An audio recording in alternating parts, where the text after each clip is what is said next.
దానికి ఆలోచిస్తున్నామని చెప్పారు. సో మనం కూడా మన పక్క రాష్ట్రాల్లో 1:75 కేరళలో, ఇంకా యూపీఎస్సీలో ఇట్లా మన ఏపీలో కూడా 1:100 తీసుకోవడం జరిగింది రీసెంట్గా.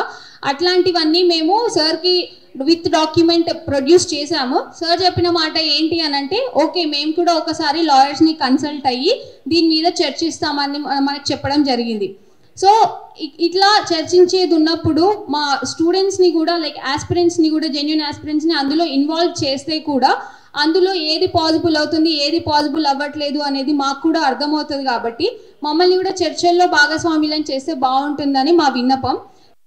ఇట్లా 1:100 చేస్తే చాలా మందికి న్యాయం జరుగుతుంది అనే ఉద్దేశంతో మేము 1:100 చేయాలి అని డిమాండ్ చేస్తున్నాము.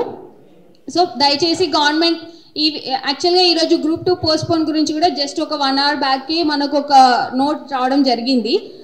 We are happy. సరే ఏదో ఒక రకంగా అయితే గవర్నమెంట్ మన బాధ విన్నది, ఒక సమస్యని పరిష్కరించింది. సో కానీ ఇంకా పోస్టులు పెంచే దాని మీద మనకు క్లారిటీ రాలేదు. సో గవర్నమెంట్ ఆ విషయంలో కూడా మనకు క్లారిటీ తొందరలో ఇస్తుందని భావిస్తున్నాము. సో ఇవ్వాలని కూడా కోరుకుంటున్నాము. ఇవ్వకపోతే మాత్రం వెనక్కి కూడా తగ్గమని కూడా చెప్తున్నాము.